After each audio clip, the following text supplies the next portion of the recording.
Arif, if you could record it on the computer. One second. A very warm welcome to all the members of Matunga Study Circle to this one of a kind series which we have. We thought we'll start it for our members, and uh, which is called GSC Binge series, and particularly season one for its reason. And we have been able to put together certain topics which will run across say 5 sessions, and we have got 3 speakers who will be taking us through different aspects of GST, including, and we thought that it's relevant to have this series because there have been ever evolving and ever growing number of amendments and changes in GST law. And not only on the legal side, but also on the technology side, the portal side, the various forms which are coming. And therefore, we thought it's only right that we have a जो dedicated course expense income structured का मैं learning देख लेता हूँ so that everybody of us could benefit from it and be more और more सिर्फ than able to maintenance keep up जो with the आया times. सब यूनिट का आ गया उसका मेरे को चार्ट चाहिए Anuj, may Arif, mute you could everyone, na? mute him. Arif, mute everyone first, then हाँ unmute यूनिट पे us. हाँ लास्ट टाइम दिया था वो उसमें दो तीन वो 501 और वो सब कुछ मेंटेनेंस नहीं डाला था उसका वो आप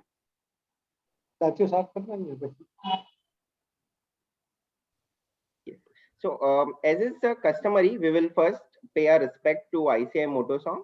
Let me just play it.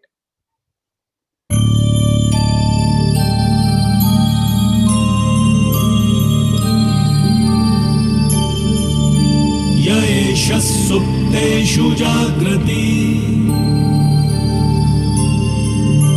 येष सुप्तेषु जागृति कामं कामं कामं कामपुरुषो पुरुषो निर्विमाणः निर्विमाणः तदेव शुक्रं तद्ब्रह्मा तद्ब्रह्मा तदेवामृतमुच्यते तस्मिन् लोकः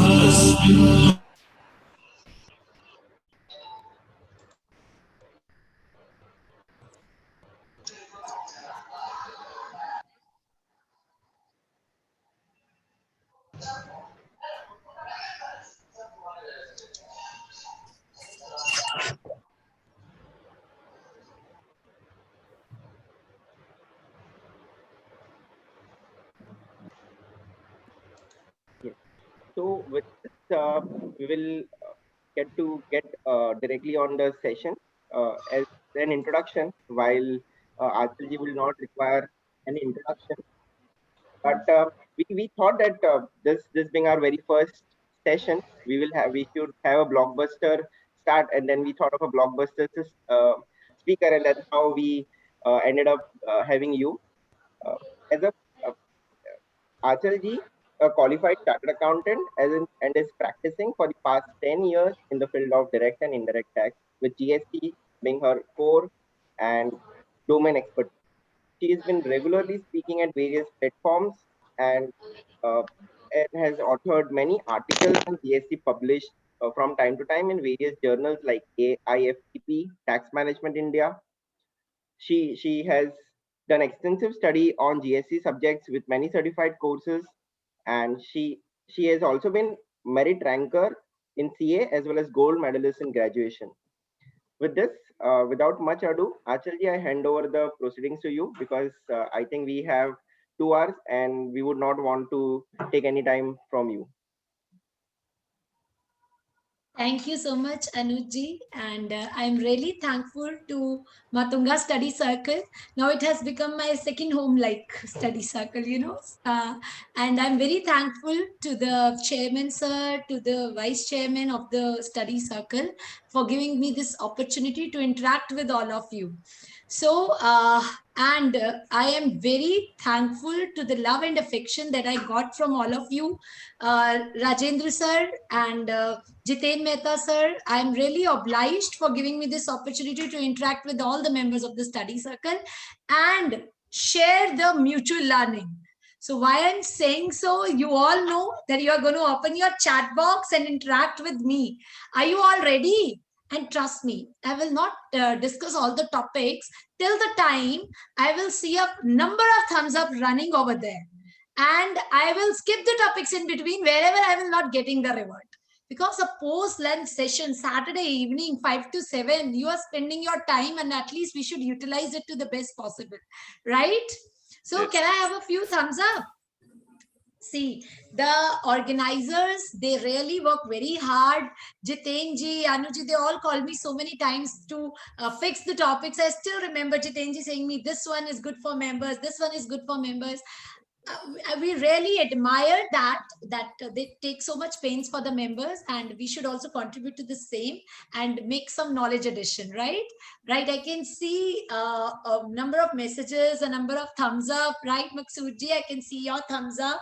Rajendra ji, Usha madam, everyone. So friends, what is the topic for the day? They have tried to cover everything. When you talk about latest amendments now, I think so, GST covers everything in latest amendments. Wherever you touch, wherever section you pick, you will find certain sort of amendment in that. So when we talk about the latest updates or latest amendment in GST, that itself has become such a vast topic. And then we have assessments also, and to represent, we have also the departmental assessee today. Vijay sir, we are going to have a lots of complaints to you today, that what the difficulties we all are facing in audit, because when I deliver lectures, people come to me and say, madam, this is the provision that we know, but who will make it understand? So we want officers like you who are so keen to knowledge and are ready to listen to our problems. So with this note, I just take the permission to share my PPT. So which topic should we start with? Updates? Okay, let's start with the updates. Let me make it a slideshow. Friends, you know, lots of updates came in the month of May, June 2020-21, and I don't understand. This is the GST, good and simple tax. We celebrated its 4th anniversary. Now, though, even the child gets admitted to the school when he becomes that old. But this is still a new law, new because the other laws are very old. So that is why this is a new law. 4 years have passed, but still the things are not settling down. And it is getting simpler day by day. Do you agree to that? That is, it is getting simpler day by day. A number of notifications are coming, a number of points are coming, and COVID, he has made us understand only the notifications that are related to dates. I'm not going to discuss any sort of dates. But let me tell you, even preparing a date chart in GST is not an easy task. I still remember sitting for 2-3 hours just going through what the dates are, which older notification they have changed, and then older to that notification that has been changed a month. Why don't they give us sufficient time considering the situations prevailing in the country? Coming for May updates, then they had the June second series of extensions. So this is something that they keep us busy, simply saying that you should not feel free anyway. Anyhow, we had a number of amendments, friends, in the month of May and June 2021. A number of notifications that came. I have put in here the summary of notifications. Those were so many, from 16 till 27 in one. And then we have the other CTIT notifications also. But I will be starting with the relevant topic. This PPT contains the date charts also. And now I know by the time you all have prepared your charts, fixed in your offices and all, that I can see. So now, friends, what is the topic for the day is section 50. And I want your answers for this. Otherwise, I will not discuss the case studies, right? Chaliye. So let's start with section 50. What do you think? Anuji, have we discussed section 50 in any of the previous sessions, if you remember? Anuji bol rahe hai, madam is testing my memory. No, I don't think so. You don't think so. Chaliye, let's start with section 50. And friends, you know, section 50 itself can take 2 hours. in such a small section, we have so many points to discuss for. But now I will be starting this section 50, and why I'm starting, what is the amendment in it, I will also discuss the same. 1, 2, 3, and 4 case studies we will be discussing. I need answers from all of you of all these 4 case studies. So starting with the first case study, friends, my first case study is, sir, can you please mute the other participants in order to avoid any sort of disturbance? Done. Right, thank you. Right, okay. Friends, in case of section 50 interest, my first case study, Anuj ji had a client, Mr. C. Now, Mr. C comes to Mr. Anuj and says, Mr. Anuj, look, I want to file my January 2021 return. Anuj ji says, okay, you file it. But he said, I don't know what my data is. I have not got the data. He said, sir, come with the data. What is the fun of filing the return otherwise? He said, okay, I will come. But instead of Feb 2021, he came on 26th of February and said, please file my return. 20th was the due date. He came on 26th of February that now you file my return. What was his data? 1 lakh was the output. 80,000 was the input tax credit. So we had 1 lakh minus 80,000. Net tax of 20,000 payable. My first question to you, you all have to answer me. Interest is payable at what rate and on what amount? So please mention case number and please mention what is the interest rate and what is the amount you seek for this. Second case, Mr. C comes and says, Mr. Anuj, I want to file the return, but my accountant is not well. And to my considered view, my Jan return is nil. Anuj said, okay, if it is nil, we will file the nil return. In the month of February, he comes again and says, oh, I had a sale and a purchase. It was only one bill. I skipped it out. So Anuj said, now what should we do? He said, my Feb return is 0, but please enter my January data in the February return. Which circular? Which circular, friends? Circular 27 by 2017, which talks about that if there is any mistake, you can rectify it in the subsequent return. Okay. He said, what was the output? He said 1 lakh. What was the input? 80,000. Case number 2. My case number 3. He came and said in January that, look, my accountant is not well. I don't know what is going to be my sale purchase. I tentatively deposit a sum of rupees 15,000 in my cash ledger. I tentatively deposit a sum of rupees 15,000 in my cash ledger. Now, when he deposited this amount, then he came again in the month of March or Feb 28th and said, now you file my return with the output of 1 lakh and input of 80,000. Case number 4. This person didn't file his return for the month of January. On 26th of March, department issued him the show cause notice that please file your return, otherwise you will be liable for BJ. He still didn't file the return. Then finally on 26th of March, he was issued a show cause notice under section 73. A show cause notice under section 73. Now my points are, in all the 4 cases, what according to you is the rate of interest and what according to you should be the amount on which interest is payable. And friends, I am linking the updates, the changes, along with the section, along with how these points are being taken up by the department while doing the audits. So I hope you are understanding the entire framework with which we will be moving around. So now I want quick answers from your side. What according to you should be the rate of interest? Chale, just tell me about rate of interest. What should it be? What should it be? 18% or 24%?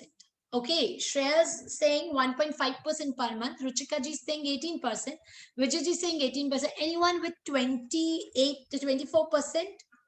The answer to it is absolutely correct. You all wrote it very rightly that yes, it is 18%. Perfectly. First point, we are clear. There is no 24% rate which is yet existing because section 50 subsection 3 is as of now, because of the lack of the machinery provision, this is not existed. Okay. Now, my question to you is, whether the interest in case number 1 is payable on 20,000 or 1 lakh rupees. 20,000 or 1 lakh. I'm not going to answer if the if the answer is wrong. Okay, so right answers, Rajendra ji, Shreyansh ji, absolutely Ruchika ji, it is 20,000.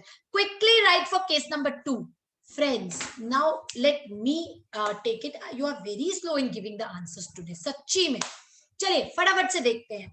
अब case number 1, my dear friends, it is 20K.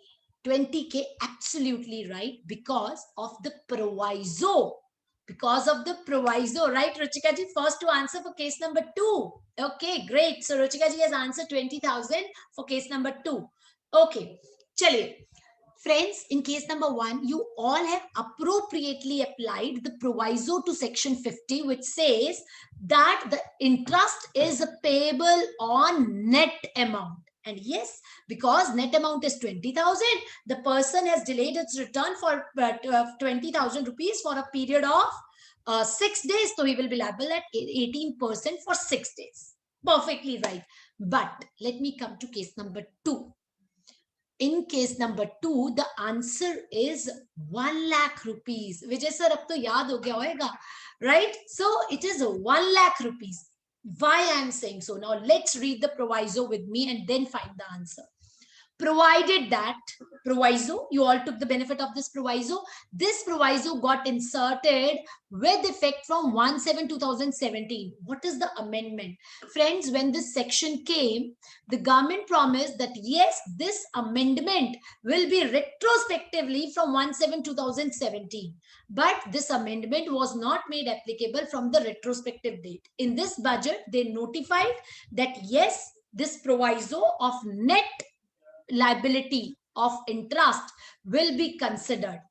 In the budgetary amendment, friends, this is the only section, only proviso, only provision that got notified on 1st June 2020-21, wide notification number 16/2020-21, that yes, this proviso is now retrospectively applicable from 1/7/2001. You will be demanded the interest on the gross, on the net amount and not on the gross amount. Then why I am saying that in case number 2, you have to pay it on 1 lakh? Let's have a look. Provided that interest on tax payable in respect of supplies. Now please read. Supplies made during a tax period. What was the tax period in which you made the supply? Mr. C, client of Mr. Anuj, he paid it in the month, supplies made in the month of January. And this word "and" is very important. And declared in the return for the month for the said period. Jan supplies should be declared in the return for the Jan period itself. And you see in my example, what was happening? In the first case, the Jan supplies were shown in the month of Jan return itself. Was shown in the month of Jan return itself. Hence, the proviso was applicable. But in the second month, yes, he has not declared it in the Jan return. He is declaring it in the month of Feb. As a result, if you read this proviso is not directly applicable because supplies of Jan are declared in the month of February. As a result, the benefit of proviso is not directly available. The interest is payable on the gross amount of 1 lakh rupees. I hope you got that. Third case. Ruchika ji, this will be unjust is a second part to it. If you feel anything is unjust, we need to stand for it and we should fight for it. Law favors the brave who goes and fights for it. I don't say, Ruchika ji, why I'm saying so, I don't say that the courts will not give you a benefit, but this is what the view of the department is. This is what is being written. That is why, now I link it with the audits. When you go for audits, they say you, this is your liability. You say, no, this is my liability. Okay, I accept it. But I have a credit piled up underlying. Please don't charge me interest. They still says you have to pay the interest. You have to pay the interest. When they says you have to pay the interest, the reason is the word there is and. If you want to fight, the courts will be providing the benefits. You need to file to litigate for the same. Only then the benefit will be available, because the direct benefit from this provision is not coming up, because the word or use of the word and there in between. I hope, is it clear, Ruchika ji? Now we move to the third case. Jan month me, he just deposited 15,000 rupees. Deposit in a cash ledger is a deposit. It is not a tax.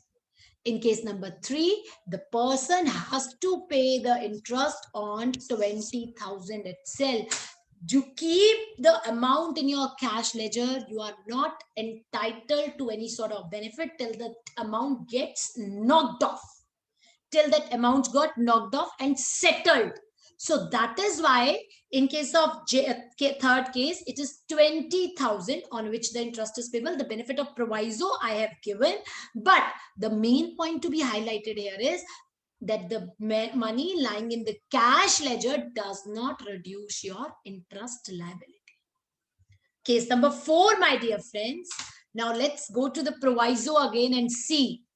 This proviso is applicable. Except means in this case the proviso will not be applicable where such return is furnished after commencement of any proceeding under section 73, 74. So Anuj ji, जो client आपको आके ये कहता है ना, notice आएगा तब interest दे देंगे. So please make it understand that the benefit of proviso is available before the notice drops. So if you have any proceeding under section 73, 74 going on for the said period, the benefit will not be available. I hope we are clear about that. This is the only budgetary provision of the budget 2021 that is now being notified with retrospective effect from 1/7/2017. And in this case, we also analyzed that in this case, in all these 4 situations, when the proviso is applicable and when the proviso is not applicable. Friends, what is the benefit of this retrospective amendment? Government ने पहले ही declare कर दिया था that look, हम अब से पुरानी recovery नहीं करेंगे, maybe through the internal circulars. But by bringing this amendment into force, a right to claim refund arises where the interest has been paid on gross tax liability. Do you agree to this? Right. So ultimately what we talked about, that yes, section 50 is now being amended and the amendment is applicable retrospectively. Now moving ahead, other than that, we got various due dates for an amount exceeding 5 crore rupees and so on, and the different dates have been prescribed. Moving ahead, if I talk about, friends, I have mentioned all the due dates here, by which notification it came, and then subsequently by virtue of which notification the date got further extended. So we have got the 2 extensions in the last period. So as a result, both these have been stated herein. Now, moving ahead. Okay, Ruchika ji has asked a very valid question stating that we have paid the liability but not the interest. Then if section 74 notice is issued, will there be payable on, need to be paid on gross? Ruchika ji, there is no interest on interest. So if you have paid the liability, but you have not paid the interest, then in that case, interest on interest does not arises and the liability gets restricted to the period till the time you have paid it. You have paid it. So let me read the proviso again with you. What it says, provided that interest on tax payable except where such, now listen, return is furnished. Ruchika ji, I am coming to your question.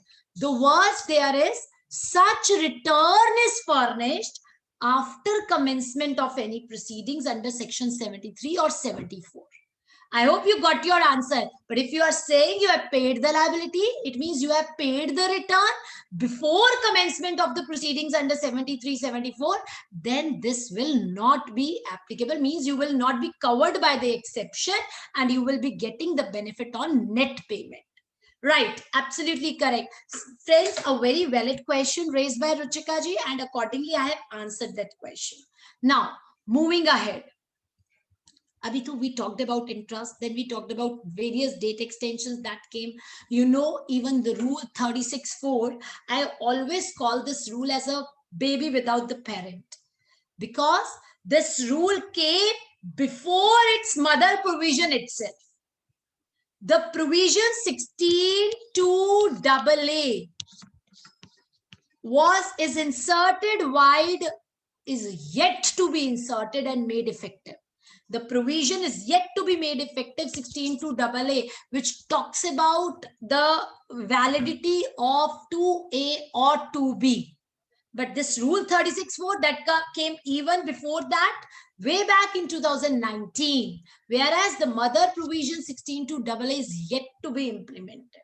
Now, this rule 36.4 for 3 months, friends, it was deferred. Now, how you are supposed to do it now, because it is the June month, we are ended, we are going to file the return for the June month. So see how you are going to apply it. Friends, in the month of April, ITC as per books, ITC as per 2A, right? You all have taken the ITC as per books. Because first 2 months आपको 2A 2B से compare नहीं करना था, आपको ITC otherwise available था. Now came the 3rd month, which is June. June month में आपको तीनों months का compliance करना है. As a result, what is the total 2A figure? 7,000. What is as per book? 7,400. How much you are eligible? 7,000 into 105 is 7,350. And how much credit you have taken? 7,400. It means, ab dekhiye, I have also shown the mechanism here that how you have to take it. And if I say how you have to take it, look, I said 2,000 इस बार का पूरा लीजिए, पूरा credit लीजिए, और जो पुराना reversal करना है 50 रुपीस जो एक्सेस लिया था उसको अलग से रिवर्सल कॉलम में डालिए. So now in this month, friends, when you are going to file your return for the month of June, you have to comply with rule 36.4 for the entire quarter of April till June 2021. Please make it a note. Calculate the total amounts, give it a grossing of 5%. ITC claimed is 7,400, to be claimed is 7,350, 50 to be put in the reversal column, and 2,000 is to be taken. Right? No interest, Jitenji, is to be paid on this 50 because it is not your mistake. This was a leverage which was given by the department. I have particularly mentioned here without any interest. Without any interest, right? Chaliye, let's move ahead. Let's move ahead. Now, friends, ये जो relaxation थी, कल हमारी 30th, परसों 30th June, 2 days before 30th June have crossed. So the extended date कि 29/6 तक के compliances 30th/6 तक करने थे. The extended date have come to an end. That has come to an end. Now, in this case, friends, the government has given, Honorable Supreme Court. Okay, chaliye, let me discuss with you one point and let me know your opinion, everybody's opinion on it, and it's a very, very important thing. Honorable Supreme Court, Apex Court, took the cognizance of the situation in India and suo motu passed an order that the time period stands extended, right? My first question to you, is this order by the suo motu order by the Honorable Supreme Court is applicable to GST, yes or no? Yes or no?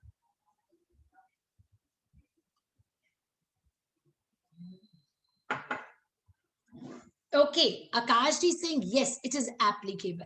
Now my next question, Jigarji is also saying it is applicable. Okay, now my question to you is, your client comes to you and says, I could not file my returns. इतना बड़ा सारा chart आपने बना के दे दिया.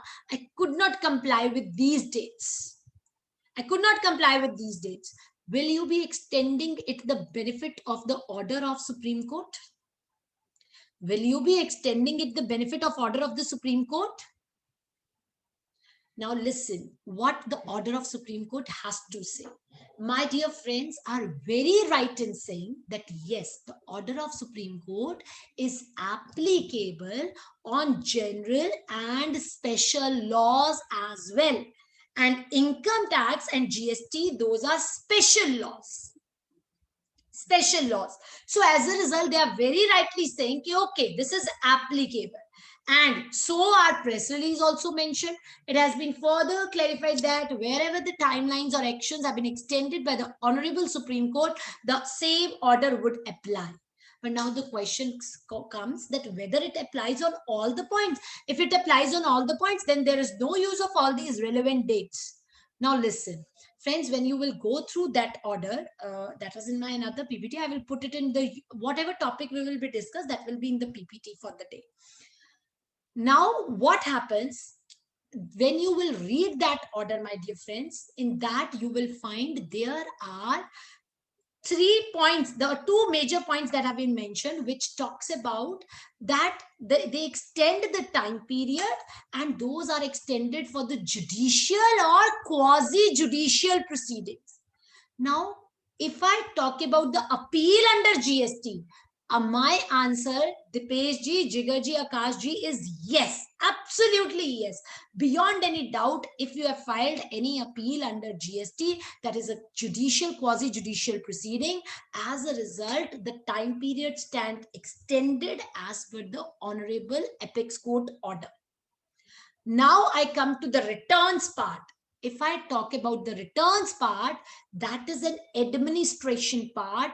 That is not a judicial or a quasi-judicial proceedings. Hence, the dates are not covered by this. Friends, अगर हम ऐसे date extend करने लगे ना कि जो order ने कहा है वो सारी dates extend हो जाती हैं, then in that case, तो हमारे जो 60 days का detention period है, किसी पर्सन को आप 60 डे डिटेन कर सकते हो, that also stands extended. You cannot give such a wider meaning and wider applicability of the order of the Honorable Supreme Court. So that is why इस तरह से देखें तो 1 year attachment bank account attachment का है PMLA में, and PMLA का case भी गया कि क्या सुप्रीम कोर्ट का ऑर्डर लगा के वो 1 year का टाइम पीरियड भी एक्सटेंड हो जाएगा? The answer is no. So it is not applicable to the dates. It is applicable to judicial and quasi-judicial proceedings. Now a question comes to all of you. What about refunds under GST? What about the refunds under GST? Now let's suppose a person says that I was to file a refund application. He could not do it up to the 30th/6/2021. Supreme Court has given a date 15/7/2021, 15th of July 2021. Now will he be getting the benefit up to 30th/6 or 15/7? Returns we discussed out. On returns, it is not applicable. Order is not applicable. That is administrative part. On the appeals, whether under GST or income tax, yes, very much applicable. Now I come to the refund part. What do you think? Is it applicable on refunds? Then my submission is, according to me, the refund had used this notification. Okay, perfectly, Akashji. I'm coming to that point only. Akashji also mentioned, and this is what my view is, we might differ on one point, but other point I agree with you, that according to me, it is not a judicial or a quasi-judicial proceedings. However, in case of refunds, we see that the another person accepts or rejects that refund. We file it against the affidavits. So at some point of time, it is somewhere like quasi-judicial proceedings, because the officer is going to accept or can reject your application. So giving it a benefit of doubt that it is covered by the quasi-judicial, or it can be covered by the quasi-judicial proceeding, if you have any refund application which is getting time barred during that period, the benefit can be resorted to and a litigation process can be undertaken. You can fight with the department that this refund being a quasi-judicial proceedings are covered by the order, but still, according to me, there is an element of doubt that it is not actually a quasi-judicial proceeding. Hence, the benefit of the order should not be passed on to the refunds. It is very much an administrative action. But once your refunds get rejected and you file an against that order, 100% it will be covered by the order of the Honorable Apex Court. I hope you are getting it. I hope you are getting it. So if you have any refund which is getting time barred, you can apply the refund taking the view of this order of the Honorable Supreme Court. But it is not applicable to the returns because these are not judicial or the quasi-judicial proceedings. Now, friends, various limits got extended, but let me tell you, time limit, the registration provisions, time and value provisions, the other provisions like issuing of the invoices, etc., those do not get delayed. Those exist. All those sections are outside this, so don't think that one can supply it. The goods without the cover of invoice or without raising the e-way bill, all those provisions are equally applicable. No extension for those time periods. Now, let me talk about the MNST scheme. Friends, this MNST scheme came for the period from July 2017 to April 2021. And they particularly mention that those taxpayers who do not have any tax liability during the respective period, they have to pay a maximum 500 rupees, 250 plus 250. And those who had tax liability, they have to pay 1,000 rupees per return. And the benefit is available if you file your return between the period June 2021 to 31st August 2021. Now, my question before the House is, can you claim a person, a client for whom you are now filing the returns under the MNST scheme? Can you take the input tax credit? Is a question mark. Now, I need answers from all of you, along with the point that whether this is the 16, considering the 16(4), whether it is available or not.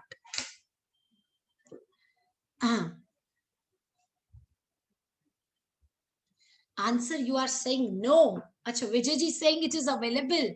I said you have to give me the reasoning, Vijayji, that if you say it is available, I will give you a number of reasons for that. Friends, if I talk about the normal scenario, my answer would have been absolutely like you, no. It means that by applying the provisions of 16(4), the person concerned will not be able to take the credit in the return for this period, which he is filing under MNST scheme. However, now I would like to draw your attention towards section 16(4). But again, I'm saying, you will not directly reap the benefit. You have to fight for it. And this says that, friends, 16(4) puts a condition on the, not on the availment, but it talks about the entitlement. अगर आप 16.4 को read करते हैं, 16.4 ये कहता है कि आप उसको अब after this period of September of the year ending, the next September of the year ending, after 6 months आप उसको नहीं ले सकते. बट कहाँ नहीं ले सकते? You are not entitled to. And there is a huge difference between the word entitlement and availment. Entitlement is in the books. अगर आपने किताबों में भी नहीं लिया, कहीं भी नहीं लिया, तो then you can go as per, you cannot take it. But once you have been entitled already to take it, the benefit is available. But to be clear on terms, normally the officer concerned, they are not allowing sections as per section 16.4 the input tax credit, but it's a fightable issue on the ground that it puts a bar on the entitlement and not on the availment. As a result, the person can take the credit, and it's a good litigative issue. In the pre-GST regime, we have got many judgments with respect to the same. Now, Jiten ji has asked a question that those people who have already filed or who have already paid huge amount of late fee, whether they are entitled for refund. Jiten ji, MNST schemes are always a blow to the honest taxpayers. Let me clearly tell you. Although these have been challenged in various courts also, that ये जो income tax में VDS आती है, यहाँ पे जो schemes आप MNST schemes आती हैं, all these are valid or not, and it has been held that these are constitutionally valid schemes, but these are blow to the honest taxpayers. It will not entitle you for any sort of refund.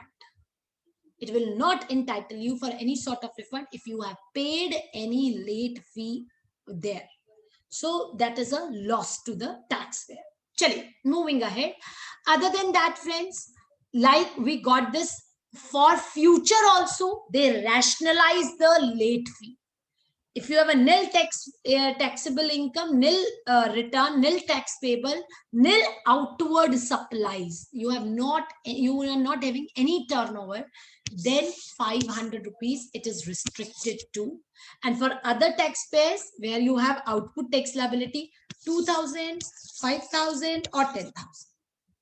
So the maximum slab tha 10,000 ka, that has been sustained for a person who has a turnover above 5 crore rupees. Right? Capping has been placed even for the composition taxpayers, 500 and 2,000.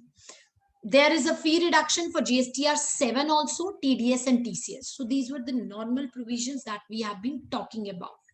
Now friends, transaction e-invoice is not applicable.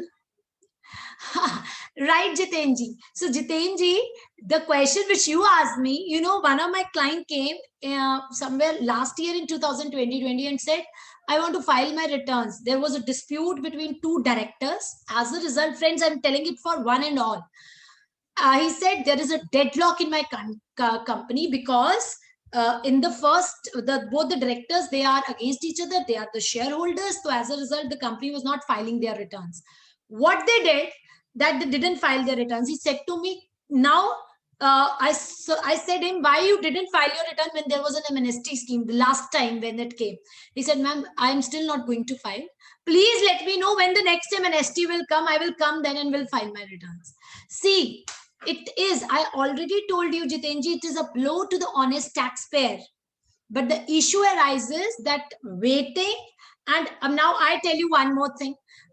There was a mistake in filing of return in my office that the person concerned, he submitted 99C. 9 GSTR 9 was submitted. But while doing 9C, he forgot to do the that EVC. EVC nahi kiya because wo person se EVC aaya, wo expire ho gaya, and later on it was missed to do GSTR 9 EVC. As a result, the fee accumulated to 11,000 rupees. Now I had two options myself. One to wait for this and another one to go, let it go, because I never wanted to take any chance. So what we did, we paid that 11,000, the accumulated fee for जब वो हम अगले साल की भरने लगे तो पता लगा कि पिछला क्योंकि पार्टी ने EVC नहीं दिया था तो वो छूट गया था. So as a result, you And now see, if I would have waited, I would have been a loss. Reason, the amnesty scheme didn't cover your GSTR 99C. That GSTR 9C fee is not being considered by it. So it's always an element of risk that yes, but more the risk, more the reward is. Right, chaliye. Now let's move forward. Friends, e-invoicing, government ने clear किया है. Now it is further amended that the government department and the local authority, they are not required to do the e-invoicing. Journal notification 23/2020-21 has come. Now let me come to the real estate change that with effect from 2nd June 2021 that has come. Now if I talk about it, okay, listen friends, a very, very important topic, and I want all of you to be with me in order to understand it. My first question to all of you, is, let me open the chat box, it's by chance closed. Okay. My question to you is, in a amnesty scheme, we can get the ITC benefit. If I directly talk about section 16 for time period has expired, so you cannot directly get the benefit of it. But however, in litigation, there are a number of points that support. And sir, ek cheez aur dekhiye. Why I say that ITC is not directly available? The government wants to keep an edge and a difference between the honest and a dishonest taxpayer. Because the dishonest taxpayer is not paying the late fee. Now he is not, as per section 16(4), he is not entitled to take the credit. However, if the one person goes for a litigation, the benefit under 16(4) can be taken on the ground that 16(4) bars only entitlement, and entitlement is in books of accounts, not in the returns. Hence, friends, 16(4) itself is a challengeable rule. Now, when sir has asked, let me bring 2 points. First, 16(4), because it's an issue of journal concern, 2 points I'm right now discussing. First, it bars the entitlement, not availment. Availment is in return, entitlement in his books. If you, in the books you have filed your income tax returns, you have already taken the benefit, then you can take it. Second point, if you read section 16(2), it starts with non-obstante clause. It says, notwithstanding anything contained, भूल जाओ 16(4) है, पहले 16(2) पूरा करो. Please listen carefully. 16(2) पूरा करो. मैं बोलती हूं, मैंने 16(2) पूरा ही आज किया, आज की डेट में किया, 2021 में किया. अब उसके बाद लगाओ ना 16(4). Please understand this point. These are the grounds which we take while making the writ petitions and while litigating the matters, that 16(4) bars entitlement, not the availment. 16(4) is a subordinate section to 16(2) because 16(2) starts with non-obstante clause. And when it starts with non-obstante clause, it has an overriding effect. 16(2) क्या कहता है? You must have filed the returns. 16(2) क्या कहता है? The taxes must have been paid. So as a result, 16(4) comes into picture after 16(2). अगर मैं 16(2) आज पूरा कर रही हूँ, तो 16(4) उससे अगले पीरियड पे लगना चाहिए. यानी अगर मैं सितंबर में 16(2) पूरा कर रही हूँ 2021 में या जून 2021 में, तो डेट आएगी सितंबर 2022. But again clarifying, these are the provisions where you want to go into litigation directly by the department. If your return is under scrutiny, 16(4) can be challenged if you have taken the credits. I hope the point is clear, sir. Now, coming back, my next question to all of you. A person is selling a land, and a person is selling a developed land. Should there be any tax on the sale of this developed land? Should there be any tax on sale of this developed land? Yes or no? Yes or no? Okay, Vijay ji saying no. चलिए जी, department कह रहा है आज तो कि नहीं लगना चाहिए on the sale of this developed land. Great. Anybody else? Now I will be bringing this model in front of you, friends. Sale of development, this to make the plot developed plot is not the construction of a building. Please understand. आपने सिर्फ partitions किए, आपने डिमार्केशंस की, आपने roads बनाए, आपने roads की lightings लगाई, that is all the development. That is not the construction of the buildings. So as a result, ये construction service नहीं है. This model is called as township model. Those who are saying no or those who are saying yes, I am coming to both the arguments. Now listen, friends, this is known as township project model. In township project model, what happens? There is a person, he has a vacant land, he might have some agricultural land. He goes to the developer and says, I don't want to retain this land. I want to plot it down and sell it. The person concerned charges a particular money and develop the plots. Now this person is going to sell the plots. I'm discussing both the arguments. First, the sale of land is a sale of land itself. A sale of land is the sale of land itself.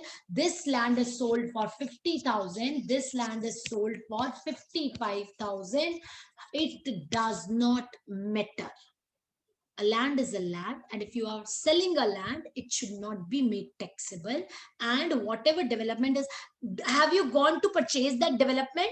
The answer is no. You have gone there to purchase the roads? No, you have gone there to purchase a piece of land, and sale of land is not a supply under GST.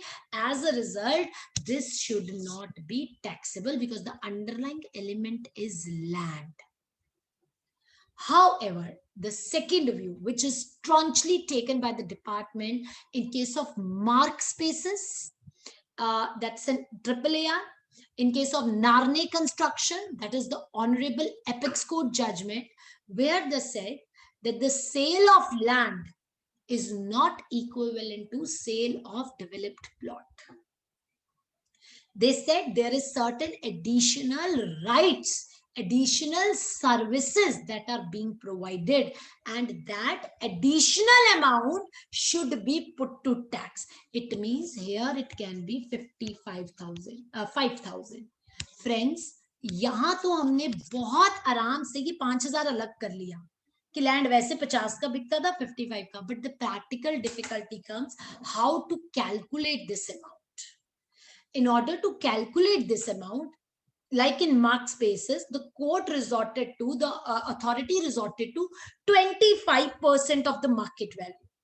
They took 25% of the market value as the development charges and taxed that amount at the rate of 18%. However, what our suggestion to our client is, generally make two agreements.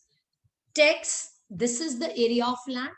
If you want to go for a non-litigative view, that what should be the development cost, and charge certain element as development fee. For development fee, the tax at the rate of 18% may be applicable, but the sale of land is not a supply that is covered under GST. Right? Okay, let me ask you one question, friends. Let me ask you one question. Forget all this. Let me talk about the Constitution a bit. Does Constitution of India empowers the government to levy GST on immovable property? Does Constitution of India empowers the levy of GST on immovable property? Yes or no? Yes or no? Yes or no? Kuch to likh do. My answer to it is no, it does not empower. Okay. It does not empower. Let me tell you, nowhere in the Constitution bars GST to be levied on immovable property. May you read any article of the Constitution, there is no restriction. And don't you think that immovable property is covered under GST? Rentals of immovable property, taxable, yes or no? Taxable. Construction of immovable property, taxable or not taxable? Taxable. It is only sale of land and sale of building that has been kept outside the purview of GST, and that too because of the economic reasons, my friend, not due to any constitutional reasons. Right? So, okay, can immovable property be goods? Can immovable property be goods? The answer is no. Whenever there is immovable property, it will always be a service. Reason, the definition of goods, section 2, clause 52 says, goods means movable goods, movable property. It starts like this. So now you see yourself wherever, whether it is works contract, whether it is construction service, whether it is your rental income, rentals from immovable property, those all are covered under services. So, right? But sale of land and sale of constructed building, these two have been specifically kept outside GST, outside supply by virtue of Schedule 3. Otherwise, the immovable property stands covered as service. चलिए, अभी तो हमने बात की, जब हम township project की बात कर रहे हैं, एक लैंड को डेवलप्ड लैंड बना रहे हैं. Now I come to the second model. My next question to all of you, let's have a look on this. If I talk about, I share 2 case studies with you and I want your answer. This Mr. Client comes to Ruchika ji and says, चलिए भूल जाते हैं mister client. Ruchika जी ने अपना एक घर बनाना है, right? One, land is available with them. Land is available with them. Goes to the contractor and says, please construct a single residential house on this land. Single residential house on this land. Land belongs to Ruchika. Right? Case study number 2. Doesn't have any land, nothing. Goes to the contractor. A site was already going on. A building was getting constructed and says, I want to purchase this building. Case number 2. Goes to the contractor and says, I want to purchase this building. What should be the tax implication? Case number 3. The contractor has completed a building and Ruchika ji wants to purchase that building from the contractor. Now tell me the tax implication in case number 1, case number 2, case number 3. My first question to you, is the services pertaining to a single residential unit, works contract service pertaining to single residential unit, is exempt under GST? Yes or no? अगर contractor एक single residential unit का contract करता है, क्या वो GST में exempt है या टैक्सेबल है? Okay, so I can see a number of answers flowing saying exempt, exempt. Okay, very good. और कोई जो exempt कह रहा है? फ्रेंड्स कहाँ पहुंच गए? सर्विस टैक्स में, जीएसटी में जरा प्रोविजन तो ढूंढ के दिखाइए. 12/2000 खोल के तो देखिए कहाँ एग्जेम्पशन लिखा है. My dear friends, there is no exemption. No exemption of single residential unit works contract service. In all these 3 cases, the transaction can be or cannot be taxable. Third case, it is not taxable. Now I'm coming and starting from the third case. Case number 3. Contractor has already completed the building. Because the building is already completed, owing to Schedule 3, it is out of the purview of GST. चलिए ये case तो preview से ही बाहर है क्योंकि building बन चुकी है, उसके बाद रुचिका जी परचेज करने गए हैं. It does not matter. Vijay ji provision ढूंढिए ना, मुझे नंबर तो बताइए, सीरियल नंबर कौन सा है. चलिए now I come to the second case. Vijay ji मैं बताऊंगी एग्जेम्पशन कहाँ है, रेजिडेंशियल पर्पस के लिए एग्जेम्पशन कहा है, that I will tell you, यहां नहीं है, that's for sure. Now case number 2 my dear friends, in this case and in case number 1, what is the difference? First case is called as works contract service. Very important for all of us to know. Works contract service. Case number 2 is a construction service. Difference. Otherwise friends, अगर आप works contract की definition देखो तो उसके 14 limbs हैं, 14. उसमें पहला लिम construction है, लेकिन लॉ ने कंस्ट्रक्शन को स्पेसिफिकली कहां बताया है, जहां लैंड भी कॉन्ट्रैक्टर का होता है, नीचे लैंड का इन्वॉल्वमेंट है, that is known as construction service. Land contractor का था, वो कंस्ट्रक्ट कर रहा था. फर्स्ट केस में land belong to Ruchika ji, the contractor was only constructing. I hope you are getting the point. Now see, friends, construction of a single residential house is also taxable. Also taxable. It is a taxable service. क्यों? Advance पहले दे दिया, अभी तो building under construction थी और रुचिका जी ने advance दे दिया. क्योंकि एडवांस दे दिया, एंट्री नंबर 5B बोलती है this is a supply of service, construction service. अगर 1 रुपया भी कंस्ट्रक्शन खत्म होने से पहले आपने एडवांस दे दिया, 10,000 भी दे दिया, it will be covered under construction. अगर बिफोर OCCC आपने पेमेंट कर दी. थर्ड केस क्या था? आफ्टर OCCC पेमेंट हो रही थी, बिल्डिंग कंप्लीट हो चुकी थी, ऑक्यूपेशन हो चुका था या कंप्लीशन सर्टिफिकेट मिल चुका था, तो वो GST के प्रीव्यू से बाहर चली गई. नाउ केस नंबर 1 पे आती हूँ. Friends, land belong to Ruchika ji. As a result, the contractor was only constructing. It is a works contract service. When it is a works contract service, my dear friends, it is not exempt.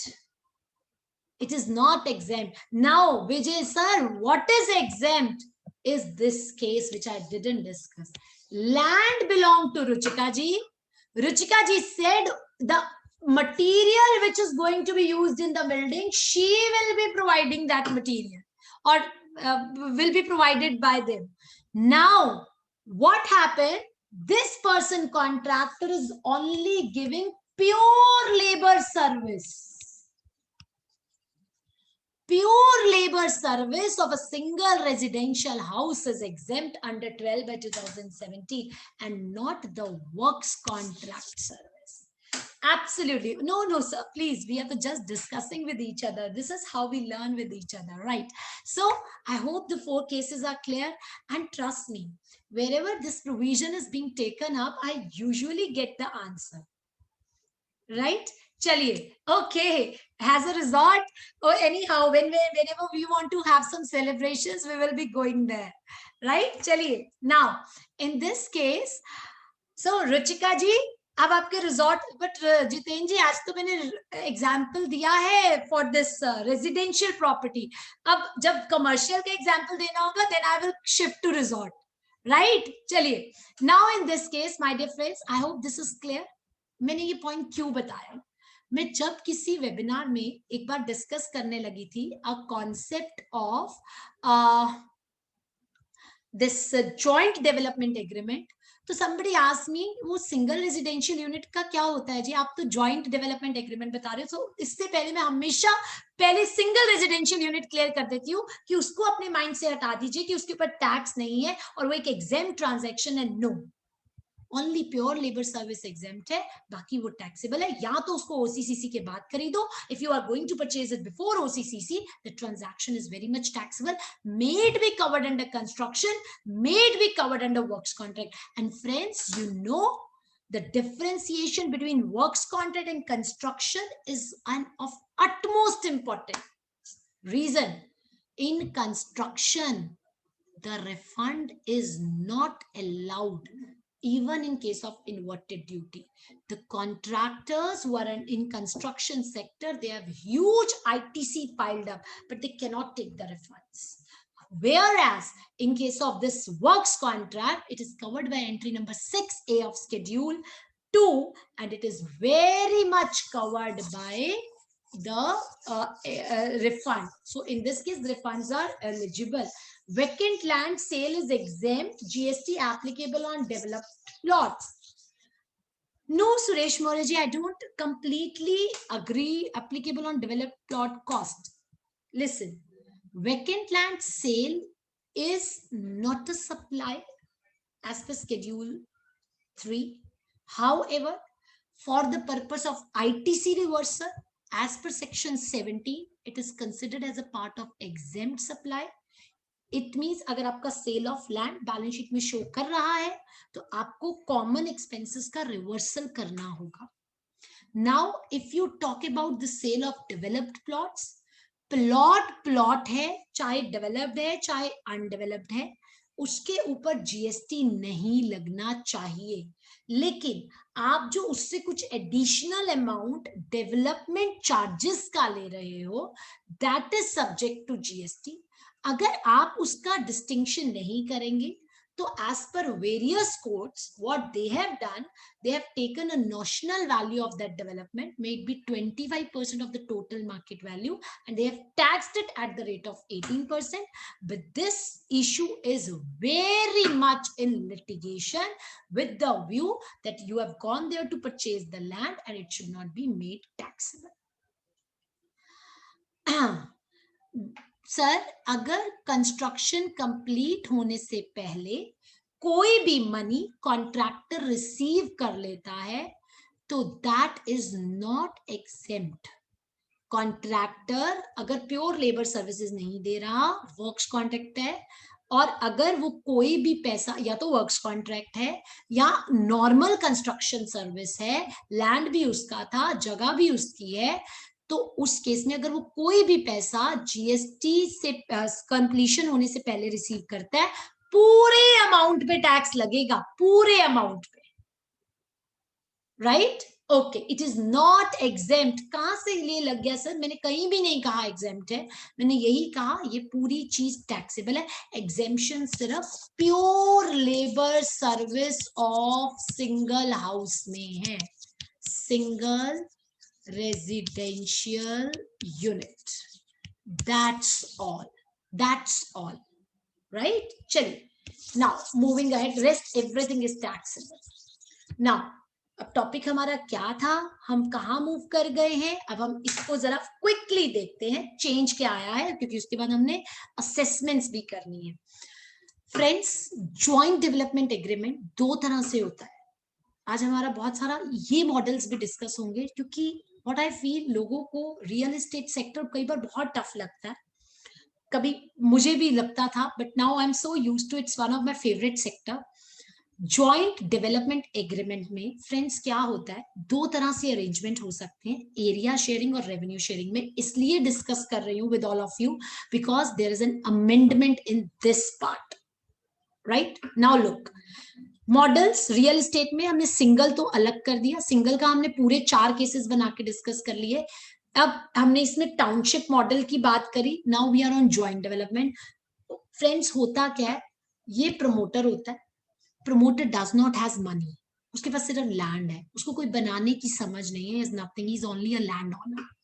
He contracts a developer और the builder and says him कि look, you develop this land for me. Now this is not only development, वो buildings भी बनाने जा रहा है. अगर development होता सिर्फ तो यहाँ ही रह जाता, वहां पे वो buildings भी बनाने जा रहा है. But मैं तुम्हें money नहीं दूंगा, I don't have money to pay you, I don't have consideration to pay you. Now what it is gives, listen, again a litigative area I am sharing with you. This person promoter says, भाई मेरे पास जगह है, मैं तुम्हें ये जगह का हिस्सा दे दूंगा, I will share with you the area of this land. ऐसे करो, तुम कंस्ट्रक्शन पूरे पे करो, 100 है समझ लो, 100 एकर्स है, 100 के 100 पे कंस्ट्रक्शन करो, तुम्हें मैं दे दूंगा, तुम मुझे कंस्ट्रक्शन की सर्विस दो, मैं तुम्हें ये लैंड ट्रांसफर कर दूंगा. कितना? आपस में रेशियो डिसाइड कर ली, 40-60, 40:60. 40 प्लॉट्स मैं रख लूंगा, 60 प्लॉट्स आफ्टर कंस्ट्रक्शन तुम रख लेना. So this is called as joint development agreement.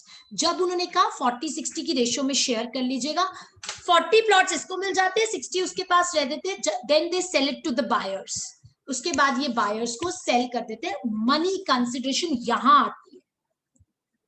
एक और तरह का अरेंजमेंट हो सकता है, वो एरिया शेयर नहीं करते, रेवेन्यू शेयर कर लेते हैं। रेवेन्यू शेयर भी दो तरीके से कर सकते हैं, बाय मेकिंग अ जेवी और बाय नॉट मेकिंग अ जेवी। हो सकता है ये दोनों मिलके एक ज्वाइंट वेंचर अलग नाम से बना ले, हो सकता है ये ज्वाइंट वेंचर ना बनाए। इसमें सेल करता है सिर्फ डेवलपर बायर को, जो प्रोसीड्स आते हैं वो आपस में शेयर कर लेते हैं, revenue share. I hope you people are clear with this much concept. Now I'm going to tell you what's the change. See, पहले वाले पर्सन ने दूसरे वाले पर्सन को TDR दिया, transfer of development rights. My dear friends, please don't confuse yourself with transferable development rights of income tax. ये वो नहीं है। The word is TDR, transfer of development rights. Friends, होता क्या है, ये पर्सन जगह, अपनी जगह, लैंड ओनर के पास 100 एकड़ के 100 प्लॉट्स हैं, वो डेवलपर के नाम नहीं करता, उसके साथ एक एग्रीमेंट साइन करता है। क्यों ट्रांसफर करेगा तो स्टैंप ड्यूटी पड़ जाएगी। दिस साइन एन और ट्राई पार्टी एग्रीमेंट और this sign an agreement with each other कि मैं तुम्हें ये लैंड दे रहा हूं, तुम इसको डेवलप कर दो, डेवलप करके मुझे दे दो, बाकी तुम सेल कर देना। इसका मतलब ट्रांजैक्शन नंबर 1 नॉन मॉनेटरी, कोई पैसा नहीं गया। ट्रांजैक्शन नंबर 2, इसने इसे कंस्ट्रक्शन करके दी 40 के पार्ट के ऊपर। Transaction number 2 is also known monetary. Transaction number 3 ये बायर को सेल करेगा, ट्रांजैक्शन नंबर 4 ये बायर को सेल करेगा। इन दोनों में मॉनेटरी कंसिडरेशन फ्लो करती है। Now please have a look. पहली सर्विस है TDR, दूसरी सर्विस है construction. These are barter transaction, exchange, barter. Is that so? Yes. क्यों? TDR किसने किसको दिया? लैंड ओनर ने डेवलपर को दिया। Service provider is a land owner end developer is a receiver. Case number 2, construction, builder ने करके दी।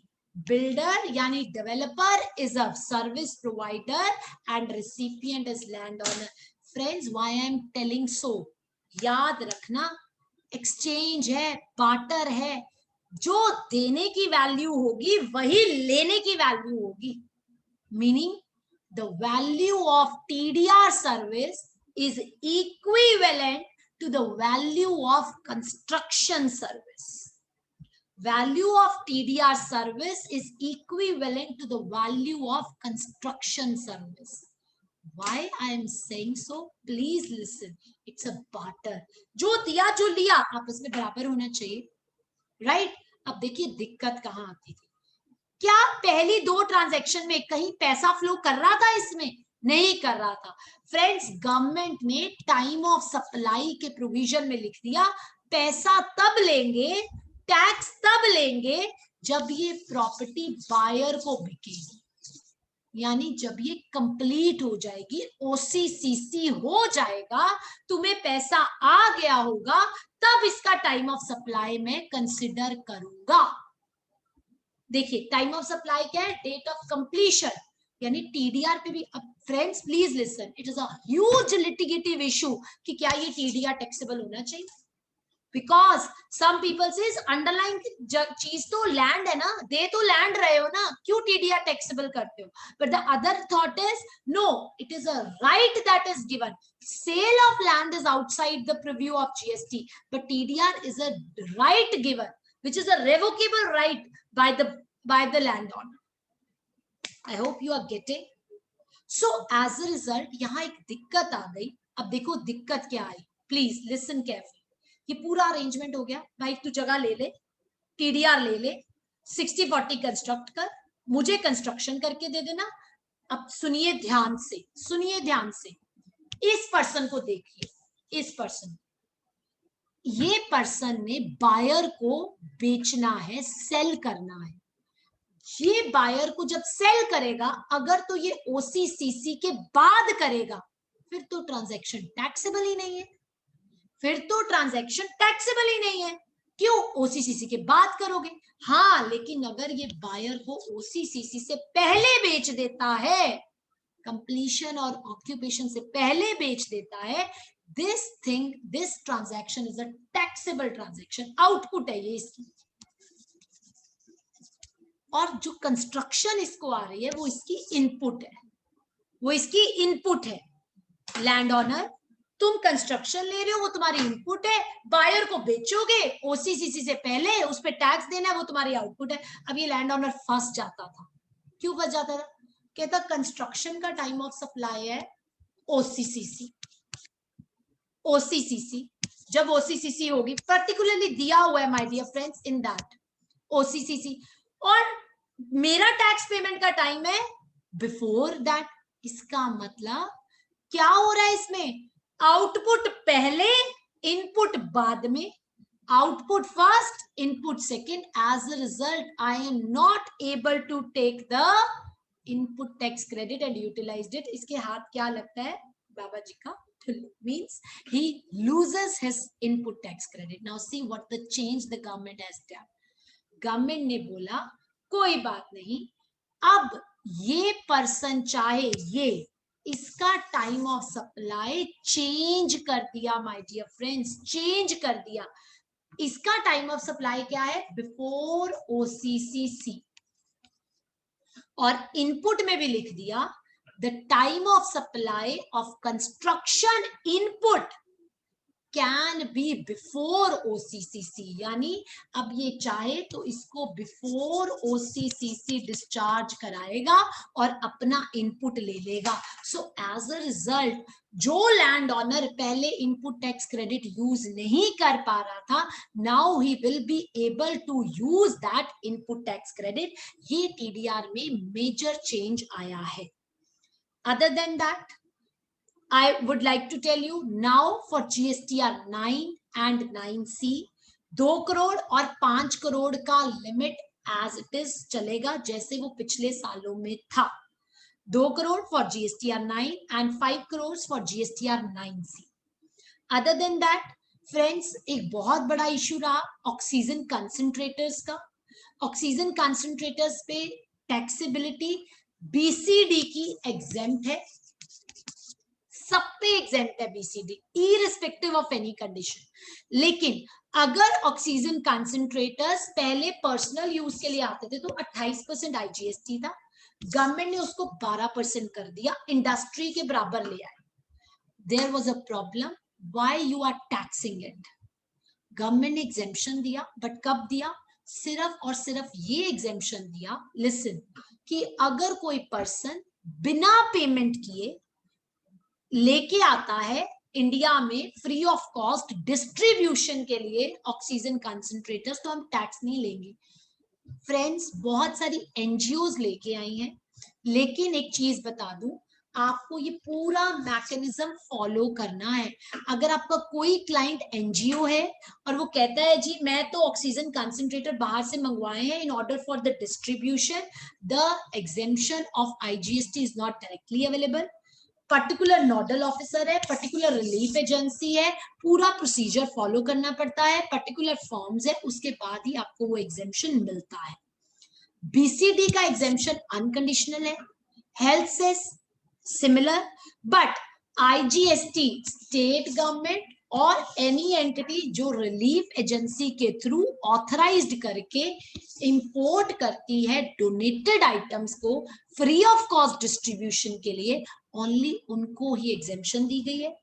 This matter went to the court in case of Gurcharan Singh, and my dear friends, it has been held by the court that a gift which is received और उसके ऊपर tax लगाना unconstitutional है, लेकिन ये order stay कर दिया गया है for the time being. Right, moving ahead, एक जो बहुत इंपॉर्टेंट इशू जो मैं आपके साथ डिस्कस करना चाहती हूँ फ्रेंड्स, इसके अलावा बहुत सारी गवर्नमेंट ने नोटिफिकेशंस इशू की, कुछ एक्साइज के कुछ एजुकेशन के सेक्टर में, आंगनवाड़ी एटसेट्रा में जो एग्जेम्पशन है वो कंटिन्यू की गई। एजुकेशनल इंस्टीट्यूशंस को आउटडोर केटरिंग पहले भी एग्जेम्प्ट थी, आज भी एग्जेम्प्ट है, बट उन्होंने सिर्फ ये कहा है कि जो मिड डे मील्स की सर्विस है गवर्नमेंट ने इसके ऊपर बहुत सारे सर्कुलर्स इशू किए हैं बिकॉज प्रोविजन ऑलरेडी एग्जिस्ट करता था।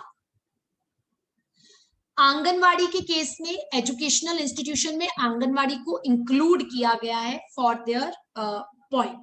Now the most important point which I, अच्छा चलिए पहले हम ये भी डिस्कस कर लेते हैं, real time tracking of e-way bill, and इसके बाद एक मैं प्रोविजन लूंगी आईटीसी का जो सबके लिए इंपॉर्टेंट है, डीवाई बीथल का केस और बेल्को का case. I will discuss both the cases in light of 2A and 2B and then we will move to the departmental audits and assessments. Friends, this point India में problem क्या थी, vehicle निकल जाता था, 20,000 vehicle निकलते थे, उसमें से कुछ 800 व्हीकल्स डिपार्टमेंट ट्रेस कर पाता था कि ये व्हीकल जो जा रहा है इसका ई-वे बिल सही से हुआ है, इसके डॉक्यूमेंट सही से हैं या नहीं। It is a word of caution for all of us which we must make our parties aware that now there is a real time tracking system of e-way bill. आपका vehicle e-way bill site is now linked with the FASTag site. जैसे ही vehicle cross करता है आपके officer, जो भी उस mobile wing का officer है, उसके पास यहाँ पे वो कहाँ का ऑफिसर है, कर्नाटका का ऑफिसर है, नॉर्थ जोन का ऑफिसर है, उसके पास एक लिंक है, उसको ऑटोमेटिकली नोटिफिकेशन चला जाता है माय डियर फ्रेंड्स दैट ये देखिए Navyug toll plaza Navyug Bengaluru toll पर ये व्हीकल नंबर जा रहा है, उसका डायरेक्शन साउथ की तरफ है, ये उसका पासिंग टाइम है, इसका ई-वे बिल नहीं है, इसमें क्रिटिकल आइटम्स और क्रिटिकल कमोडिटीज है। Immediately the real time information is available with the officer just on a click. Friends, let me tell you, whenever we are going to handle such sort of litigations in the department is much ahead of industry. Their softwares, the techniques, the data analysis, the artificial intelligence they are using, that is much ahead. And see, you can see it on the Google map also. It is linked to the Google map also, that where the vehicle is right now moving. And I share you an incident. When I went for such a hearing and my client told that they have taken they have logged my vehicle or detained the vehicle on the way. Then in that case, the officer said, look at my system and see, at this time, the vehicle left a particular city. It was loaded with Saria aluminium bars. Those are so heavy bars. They loaded it. They unloaded it at the place. He traveled for the journey was itself for 2.5 hours. And the system is showing that it has come back within a period of 2 hours or 2.5 hours. Thereby showing that the purchase is not a genuine purchase. Isne to na maal load kiya, na maal wahan utara. So please be careful and give a insight to the others also that these sort of things should be taken into mind. Friends, important change जो 18th मई की notifications में आया था regarding refunds. आप जो refund apply करते थे, officer उसके ऊपर अपने डेफिशिएंसी मेमो इशू कर देता था, दोबारा अप्लाई करने का टाइम ही नहीं रहता था। क्यों? नाउ लुक, लेट्स सपोज मेरा रिफंड 30th जून को टाइम बार्ड हो रहा है, 30th क्यों लेते हैं, 19th जून को टाइम बार्ड हो रहा है, ऐसे ले लेते हैं, 20th डेट होती है ना, 19 जून को टाइम बार्ड हो रहा है। आपने ये रिफंड जो था किया apply on let's suppose 10th of June, आपने well within reasonable time कर दिया। ऑफिसर के पास 15 डेज का टाइम होता है in order to put a deficiency.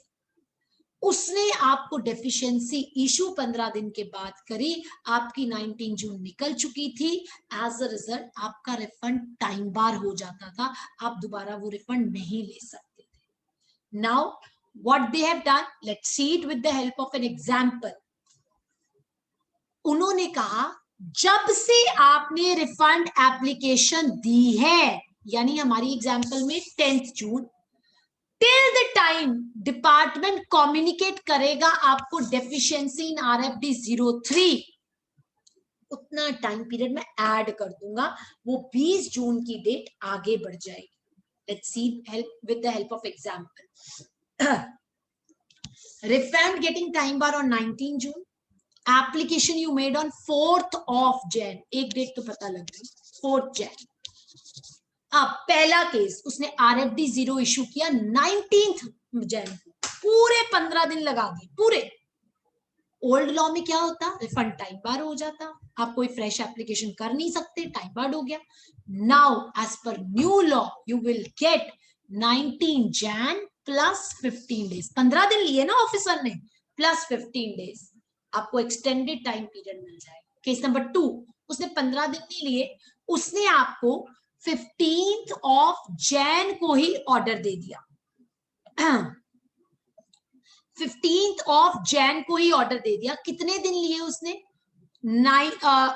From 15th of Jan, 4th of Jan to 15th of Jan, 11 days. तो 19 Jan जब उसने आपको कम्युनिकेशन किया, जो आपकी लास्ट ड्यू डेट थी, प्लस 11 डेज, आपको ये एक्सटेंडेड टाइम पीरियड मिल जाएगा। सो this is a very very welcome move, जिसकी वजह से काफी रिफंड्स खराब होते थे। अब आपके पास ऑप्शन है, सर पहले मुझे कोई पूछता था ना, ये वाला पॉइंट क्लियर नहीं है, रिफंड में रिस्क लें या ना लें।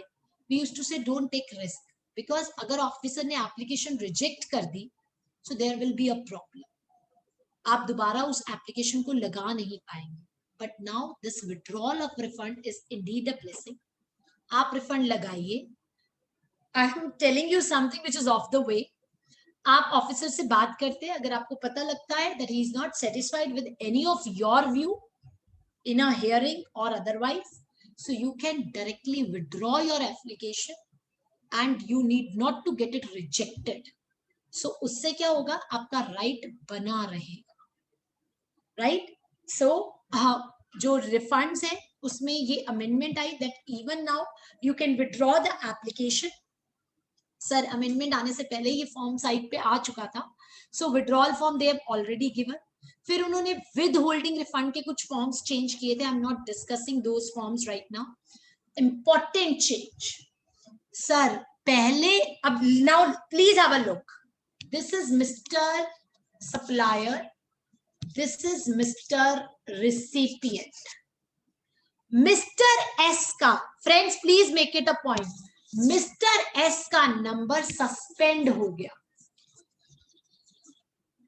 प्रैक्टिकल डिफिकल्टीज, प्रैक्टिकल इश्यूज बता रही, मिस्टर एस का रिफंड जो नंबर है वो सस्पेंड हो गया, इनका ई-वे बिल भी सस्पेंड हो जाता है। और यू नो, अगर इन्होंने मिस्टर आर को माल सप्लाई करना है, ना ये खुद ई-वे कर सकते थे, ना मिस्टर आर कर सकता था मिस्टर एस का नंबर डाल के। वो कहता था रिसिपिएंट डज नॉट एग्जिस्ट। इन्होंने एक रिलीफ दिया कि ठीक है मिस्टर एस, तुम्हारा ई-वे बिल सस्पेंडेड रहेगा, लेकिन अब मिस्टर आर रिसिपिएंट कर पाएगा। In our example, A B C 3 person है, ए बिल्कुल एक्टिव है, कोई प्रॉब्लम नहीं है, बी का नंबर सस्पेंडेड है, सस्पेंडेड होने की वजह से उसका ई-वे ब्लॉक होगा। अब देखिए ओल्ड लॉ में क्या था, ए ने बी को माल भेजना था, ए की आउटवर्ड मूवमेंट थी, बट फिर भी मूवमेंट का स्टेटस ब्लॉक्ड आएगा, वो बी को माल नहीं भेज सकता था क्योंकि वो रिसिपिएंट में भी बी का नंबर नहीं था। नए लॉ में देखते हैं, ए ने अगर बी को भेजना है, now A can do the e-way bill, this is now permitted. But B, तुम तो आज भी ई-वे बिल नहीं कर सकते, वो पहले भी ब्लॉक था और आज भी ब्लॉक्ड है। और फ्रेंड्स, अच्छा एक बात बताना, किसी ने ये काम किया है क्या, केस जब ये पुराना लॉ होता था ये पुराना लॉ होता था, लेट्स सपोज ये वाला ए ने बी को माल भेजना था, तो क्या करते थे? Any trick which anybody of you have used? A का नंबर ब्लॉक था, उसने उसको माल भेजना है, तो क्या करते थे? You know what we used to do? We used to put the blocked person B as unregistered person and the goods used to supply, but now they have opened it, so it is now permitted, right? चलिए, now moving ahead, क्या होता था? आप सामने वाले को unregistered कर दीजिए, फिर तो कोई ब्लॉक्ड और अनब्लॉक्ड का इशू ही नहीं रहेगा. So we used to make this arrangement कि उसको हम करके और पार्टी का माल for the time being supply कराते थे. But friends, this is a huge difficulty. ये जो सस्पेंशन और रजिस्ट्रेशन के प्रोविजंस आए हैं, that is really a grave problem. Suspension हो जाता है, पर्सन का काम रुक जाता है, वो ई-वे बिल भी नहीं कर पाता. सो अभी जब मैं आपसे आईटीसी डिस्कस करूंगी, I will take up that provision. Now rule 23 friends, extension पहले थी 30 डेज के लिए, अब और एडिशनल चाहे रेवोकेशन ऑफ एप्लीकेशन अगर आपने करनी है रजिस्ट्रेशन की, 30 डेज प्लस 30 डेज. अब आप उसके लिए उन्होंने पूरा एसओपी भी इशू किया कि अब पूरे 30 प्लस 30 प्लस 30 90 डेज तक किस तरह से फर्दर एक्सटेंशन जो है वो दी जा सकती है. Now let me come to the input tax provision which is the last one, and then we will shift there. Okay, now I want all of you active participation. I know your tea time is also crossing. My first question to you all is, मेरे 2B में या 2A में credit नहीं आ रहा, क्या मैं input ले लूं? मेरे पास बिल है, सेक्शन 16 की कंडीशन सेटिस्फाइड है. से यस और नो, से यस और नो, बस इतना आंसर बताइए. ओके, शीतल जी saying yes, Rajesh ji saying yes, अच्छा रुचिका जी also saying yes, सब yes. Okay friends, now listen, 2A और 2B. अब लॉ चलता है दो तरह से, एक जो लॉ एक्चुअली एग्जिस्ट करता है और एक वो अगर आप उसका नॉन कंप्लायंस करते हैं. जिन लोगों ने भी मुझे यस आंसर दिया कि आप ले लीजिए, let me tell you there are two things. First, अगर तो पीरियड 2021 से पहले का होता, the answer would have been yes कि ठीक है ले लीजिए, fight for it. Although Rule 36 Sub Rule 4 was in existence, but क्या आपने Rule 36 Sub Rule 4 को चैलेंज किया? नहीं किया. जब आपने चैलेंज नहीं किया, 99% of the society is tax compliant society. 1% goes for, or less than 1% goes for writ petitions. So 1/1/2001 से पहले तो even if it was challengeable because only Rule 36(4) was there, but after 1/1/2021, suspension provisions have been changed.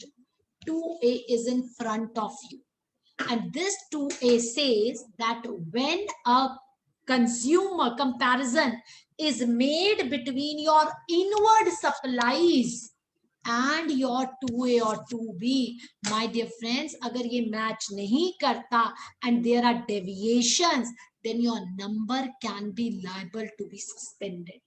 Government ने इसके ऊपर clarification दी कि हम इसमें fake invoice वालों को कवर करना चाहते हैं, but let me tell you the way the rule 86A is getting used, blocking of credits.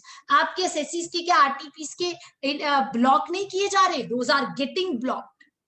So अब यहाँ पे देखिए, आपका नंबर सस्पेंड कर दिया जाएगा और आपको OBH भी नहीं मिलेगी, अपॉर्चुनिटी ऑफ बीइंग हर्ड. आपका नंबर पहले सस्पेंड होगा, फिर आपको इंटीमेशन आएगी कि उषा जी आपके क्लाइंट का हमने नंबर आईटीसी ब्लॉक कर दिया, नंबर ब्लॉक सस्पेंड कर दिया है, अगर आपको कोई जवाब देना है तो आके दे जाइए. अब उषा जी was busy. Usha ji was busy and Usha ji said, I am to on a holiday, because Usha ji was out of town for next 10 days. The client was hung over there. as a result, what my point here is to make, that there are two sets of laws, that either you challenge that, you want to go for the litigation, or if not, then the law says that it needs to be followed, otherwise your number can be liable for suspension. Here, this matter is of great litigation, that Rule 36(4) is a challengeable rule.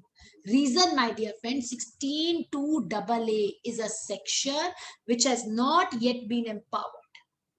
Now, where the question arises, two judgments came, one by Honorable Madras High Court in case of DY Bethel, another Balco, Bharat Aluminium Limited का जो judgment है, that is by Chhattisgarh High Court. That is by Chhattisgarh High Court. I am discussing both the case laws. Friends, law में इन्होंने क्या किया, एक तो suspension के प्रोविजन डाल दिए, सस्पेंशन के प्रोविजन के अलावा, I just want to show you, just give me a while here. 16(2)AA ये section insert कर दिया. First time in GST, in the law, they introduced the word and communication. Even in Rule 36 sub Rule 4, these words were not there. It never talked about 2A or 2B. It just mentioned must have been furnished by the supplier in his return of the outward supply, just as GSTR 1. But now you see, this budgetary amendment is not yet effective. It will come into effect, although they tried to give backup to 36(4). But my dear friends, let me tell you, if you want to challenge it, we have various judgments of the past. Arise India, KK Industries by Honorable Apex Court, Conquest Merchandising by Delhi High Court, Gweru Lal Balchand by Punjab and Haryana High Court, which clearly says you cannot punish me for an offense which is dependent upon other. Means I have given a bill to Jigarji. I have to take the input tax credit. If Mr. Jigar is busy, you cannot deny me my ITC. How I can control the actions of Mr. Jigar? I know when I have to file my return, but I cannot say, Mr. Jigar, please file your returns on time, because otherwise my ITC will be gone. So law has asked somebody from something from the taxpayer, which is very difficult to perform. Now, when this matter went into the court, please permit me to share the another PPT. Just give me a while. Now, in this case, actually, anyhow, I just tried to get it from here only. I show you DY Bethel here itself. Now, friends, when this matter went up, it was the case of DY Bethel that came. I just write Bethel here. In case of DY Bethel, the issue was taken up. Just give me a while. Let me show you the judgment. Okay, it's not there in it.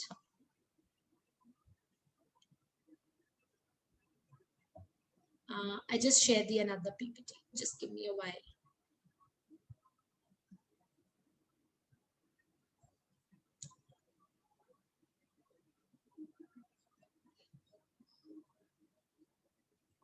Just a minute. Anyhow, I just discussed, but I will share the PPT with you.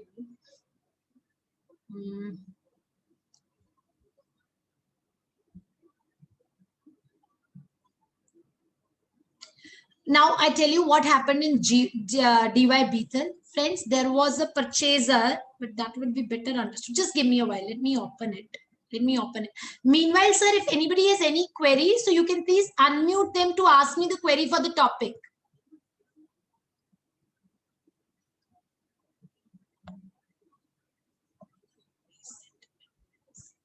Yeah, here it is.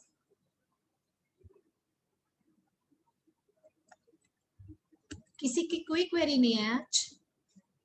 Nobody.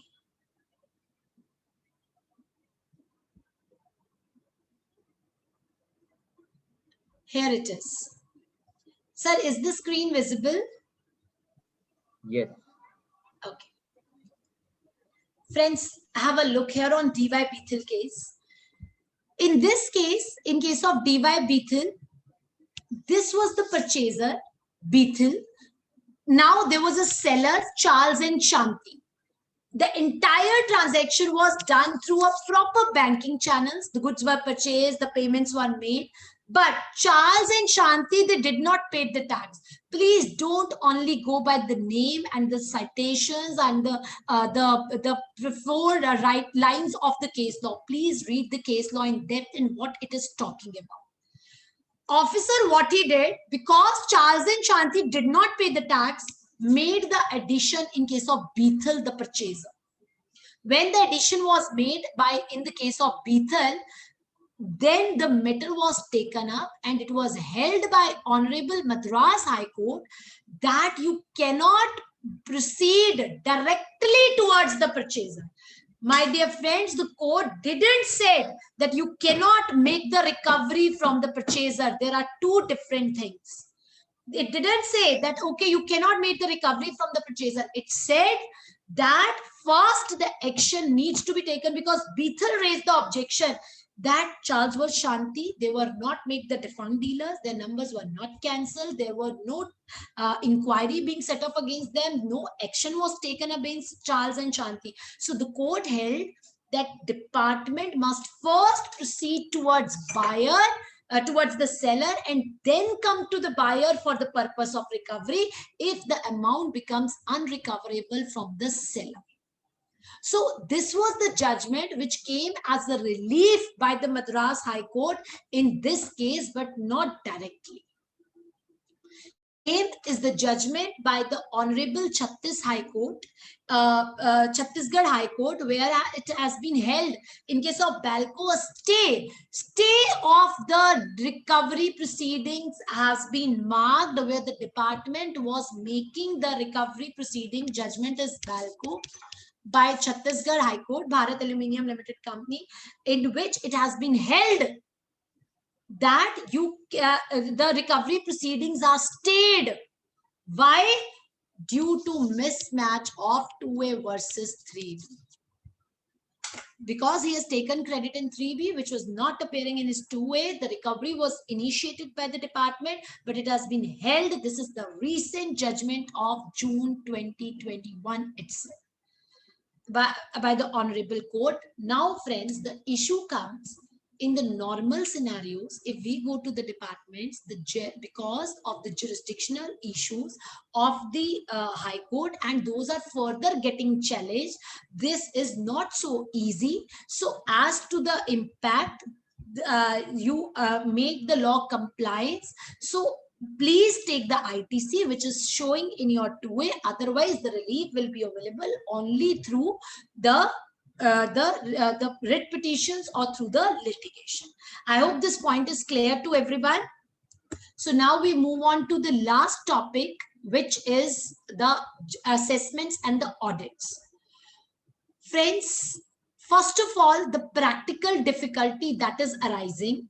Okay, can anybody tell me what are the sections for assessment under GST? What are the sections for assessments under GST? कोई एक section बता दो. Any one section.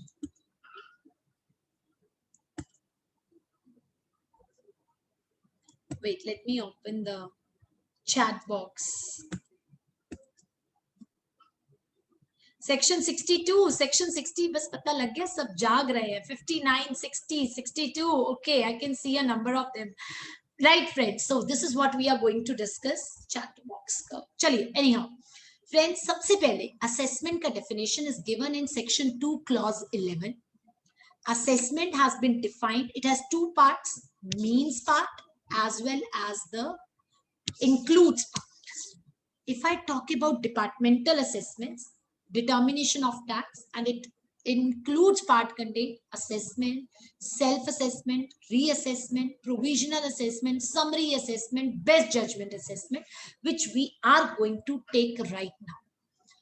Friends, types of assessment from section 59 it starts and it goes up to section 64. If I talk about assessments, first is our self-assessment. Friends, these assessments and audits are the trigger points for making the demand and recovery by the department under section 73 and section 74. यहां से demand generate होगी, recovery 73 और 74 में show cause देकर की जाएगी. Now, first assessment, as in all other tax laws, like in income tax, other than customs, we have self-assessment.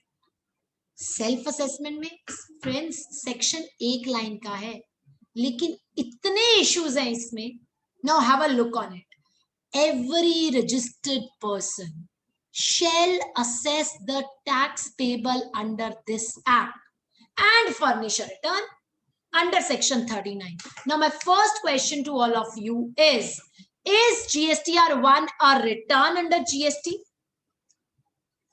Is GSTR1 a return under GST? Yes or no? Yes or no? No, GSTR1 is not a return under GST. It is a statement. So every registered person, you have to assess your tax and pay. Registered person is defined under 294, which is registered under section 25. Section 39 returns are 3, 3B, GSTR 4, GSTR 7, 6, and GSTR 5. No GSTR 1. It means what? And now, what is the change? Please look here. एक बहुत important change बताऊंगी and you will love that change. अभी देखते हैं. सबसे पहले इस section में issues क्या arise होते हैं? सबने section पढ़ लिया? Now you people are going to answer me for the issues. First, is self-assessment permitted in annual return? चलिए जल्दी से बताइए yes or no. Is self-assessment permitted in annual return? अरे उसने तो बोला था section 39 की return होनी चाहिए. Friends, in assessment, each and every word matters. Even a comma matters. Okay, my next issue. So we will find answers to all the questions. What is the time period of self-assessment? Was it given in the law? Is there any time period? Did section said anything? Chaliye, next. Is 3B a return under GST? GST में की, you know irony क्या है? Permanent things are temporary and temporary things are permanent. Whether GSTR 3B is a return under section 39? What about the benefit of proviso of section 50? वैसे section 50 we have discussed in length. Recovery, important point. Penalty, interest or penalty on self-assessment. Let's see it. My dear friends, first of all, if I talk about what is the time period for self-assessment, no time period has been prescribed. It does not, it means you can do the self-assessment up to any time period, but stop. There is a rectification provision which is given under section 39(9). And 39(9) says no rectification of any omission or inaccurate particulars can be done after the September month due date or the financial year. Now see what it says at the actual date of furnishing the annual return, whichever is higher.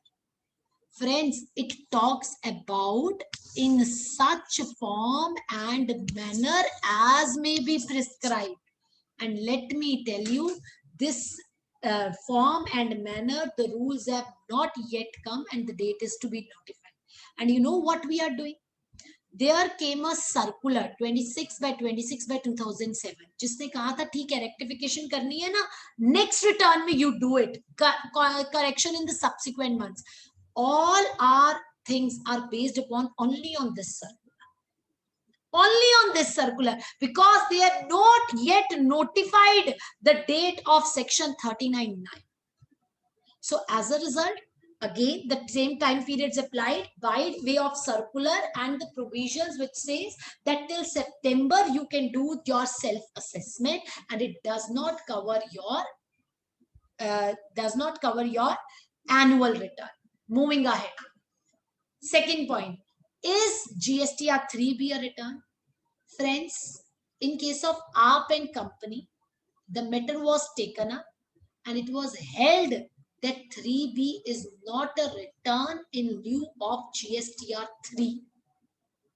And there was a hue and cry. And now this point is again challenged. And then the government, that when 3B is not a return, the government came up with an amendment-wide notification 49 by 2019, making a retrospective amendment and making 3B a return in lieu of GSTR 3.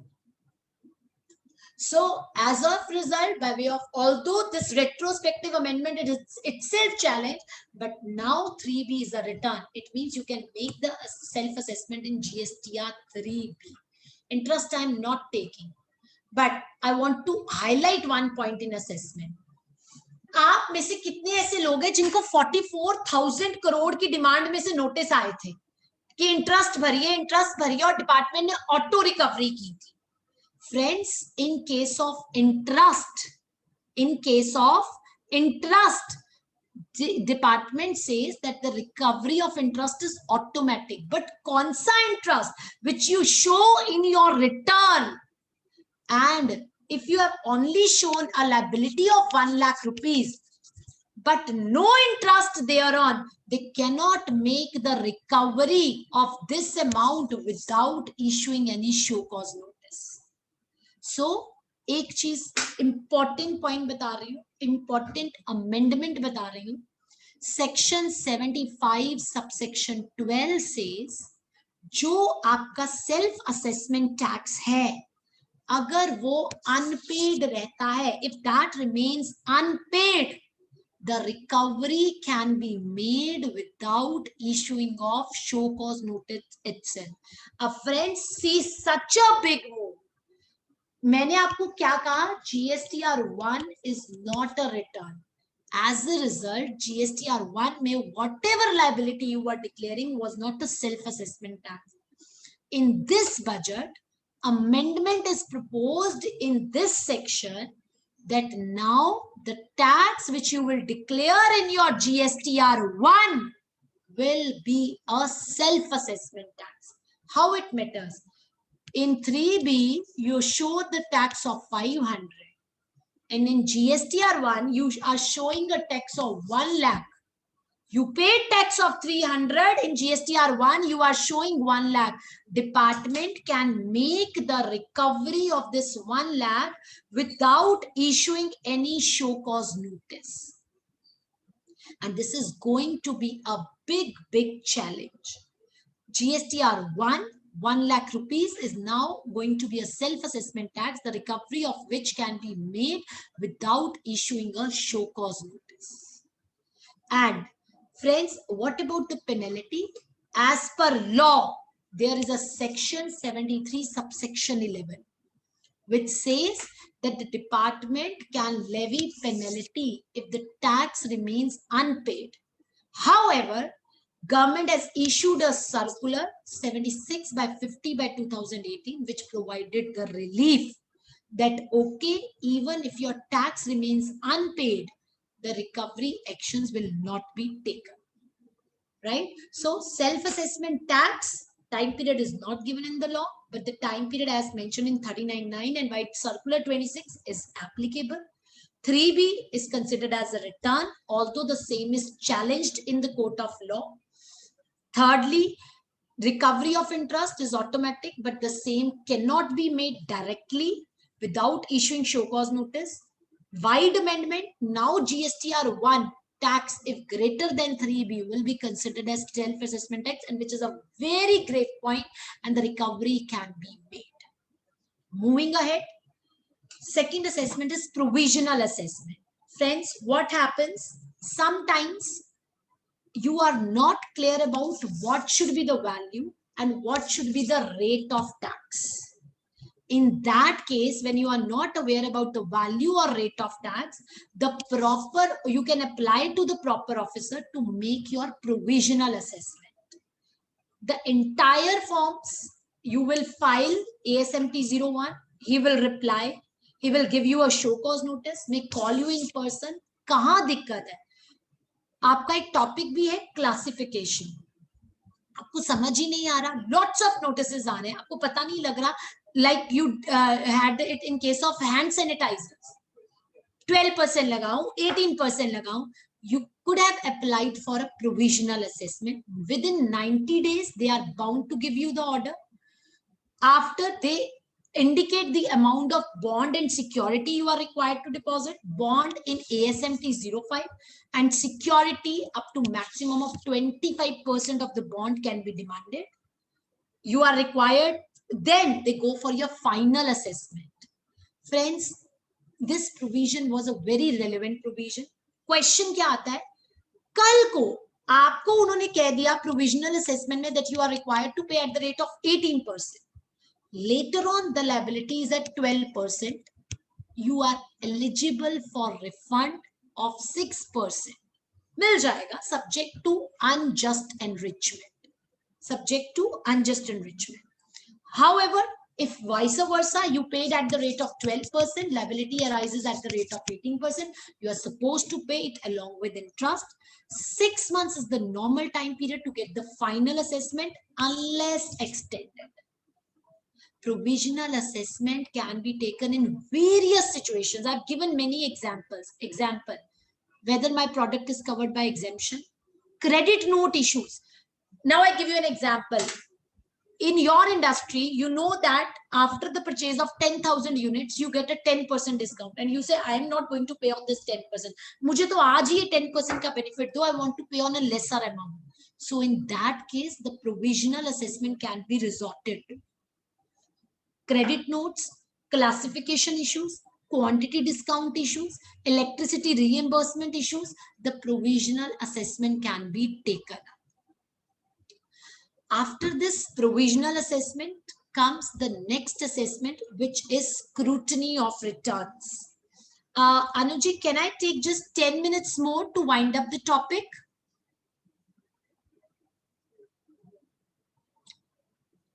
Are you there?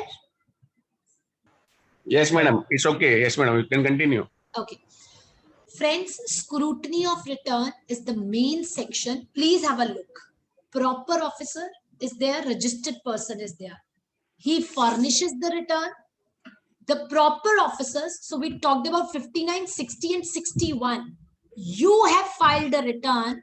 The officer is going to check the correctness of the return and will inform you the discrepancies, and you are supposed to answer within a period of 30 days of service of that notice. This is where we are getting a number of notices. ASMT 11, you furnish, they give you ASMT 10, then you reply in ASMT 11. If he's now again, here the word is return. How many returns are there in GST? Only 3 sections deal with return. Section 39, GSTR 3B, Section 44, annual return, and Section 45, final return. My important question to all of you. Officer finds a discrepancy in your GSTR 1 and e-way bill. Can he issue you ASMT 10? Please answer. Can he issue you ASMT 10? He finds a discrepancy in your e-way bill and GSTR 1. Can he issue you ASMT 10? No, Rajesh ji, he cannot. Until or unless he involves 3B in between. Reason, scrutinize the return. इसको करना है return को and related particulars furnished by RP to verify the correctness of the return. Yes, he can issue you a notice if the difference is between 3B and e-way bill, because 3B is a return and relative documents that have been furnished.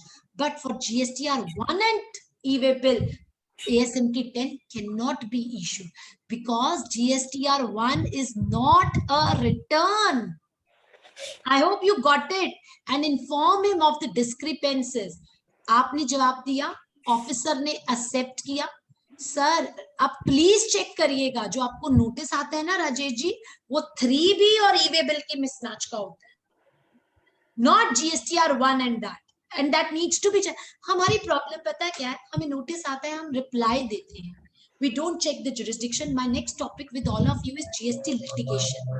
And I will tell you that 80% of the cases come out just because of these reasons. Officer is not proper, jurisdiction is not proper, and various other things. Legal issues. I'm not going about the facts of the case. So instead of answering, please check whether that is a perfect, proper notice or not. If he is satisfied, he will give you. किसी को आज तक ASMT 12 मिला है department से? आपने reply submit कर दिया, ओके, बात वहीं खत्म. They hardly issue ASMT 12. I too have not gotten any of my cases ASMT 12 from the department. If they are not satisfied, then they will within a period of 30 days, या तो आपने वो काम नहीं किया, then they will take the action under section 65, 66, 67, 73. I told you these assessments are the trigger points for the recovery or the demand notices. They will either take your audit out, or they will start the proceedings under 73 or 74. The next issue that after this, what arises is section 62, assessment of non-filers of return. Friends, lots of notices are coming under section 62, and please make it sure जो आपको form GST3, अब यहाँ पे देखिए, a registered person who has not filed a return under section 39 or 45, you cannot receive a notice under section 62 for annual return. पिछले section में कितनी returns थी? 39, 44, 45. इस section में कितनी returns हैं? Only 2, 39 and 45, not 44. Right?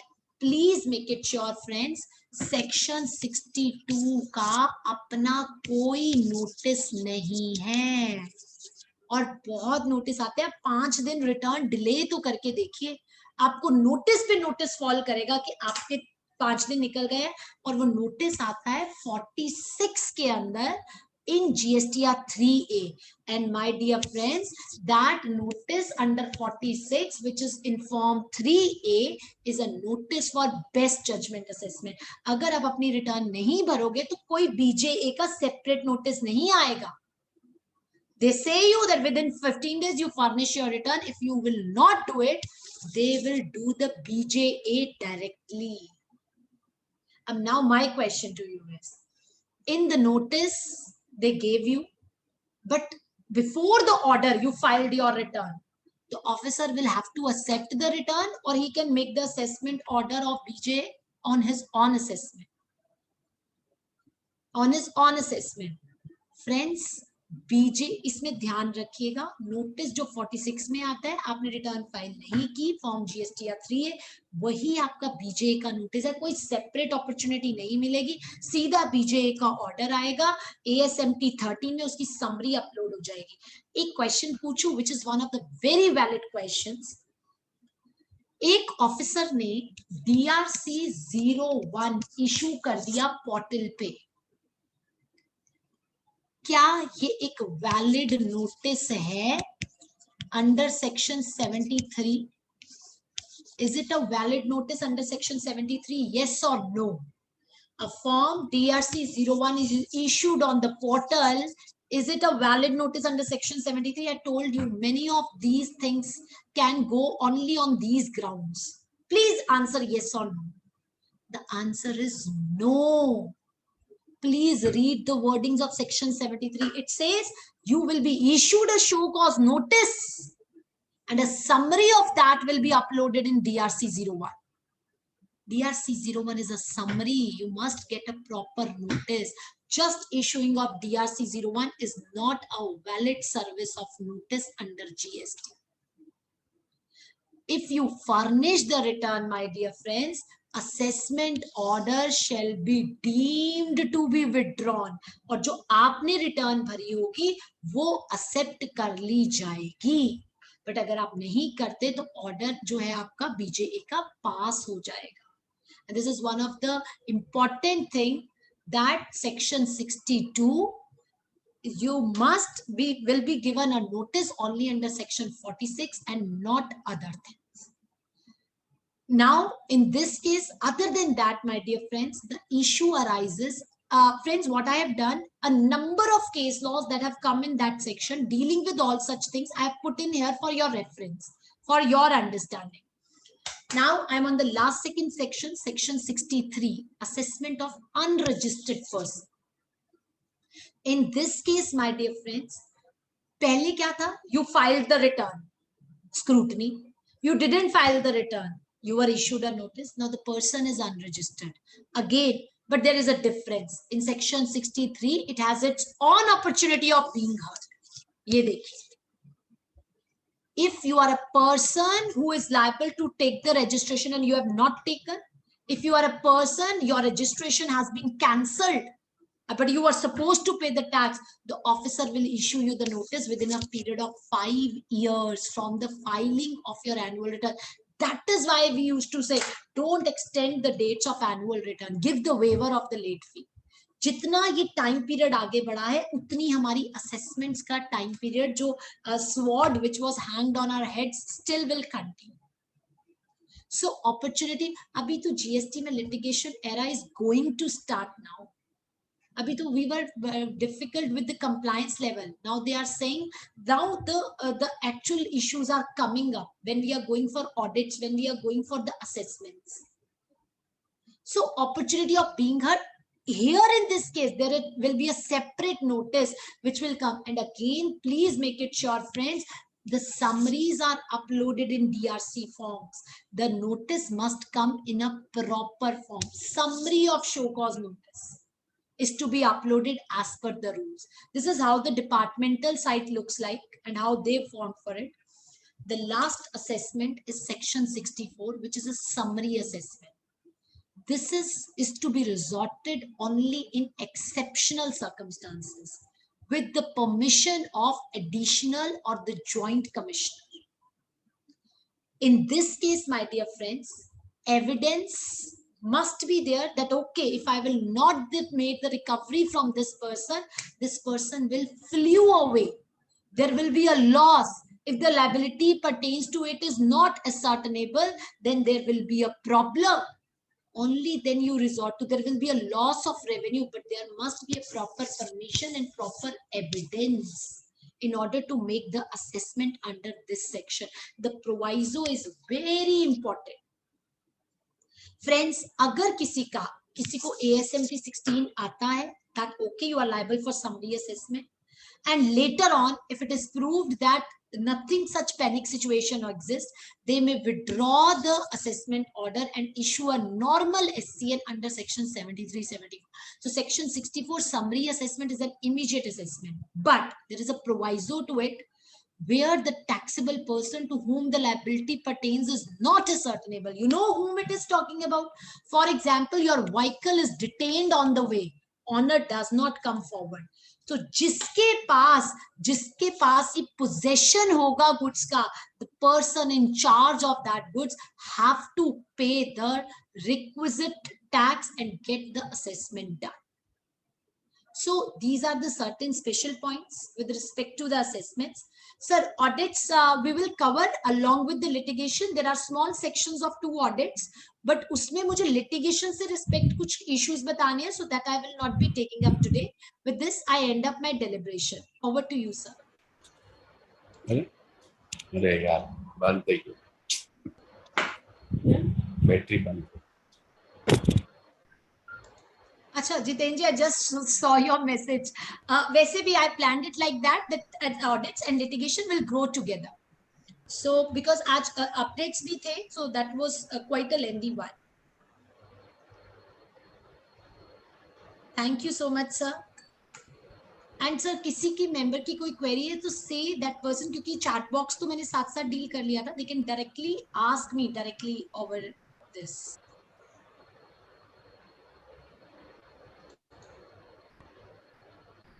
So, Asalji, I mean, as we had an expectation of a blockbuster start to this GST series. Sir, I just shared the knowledge, what I had. although I will be making a combined session of this topic and litigation. So many points which I have not covered, that will be covered in the litigation. So don't worry that assessment has missed any part. No, it will not be. It will be covered there along with the litigation.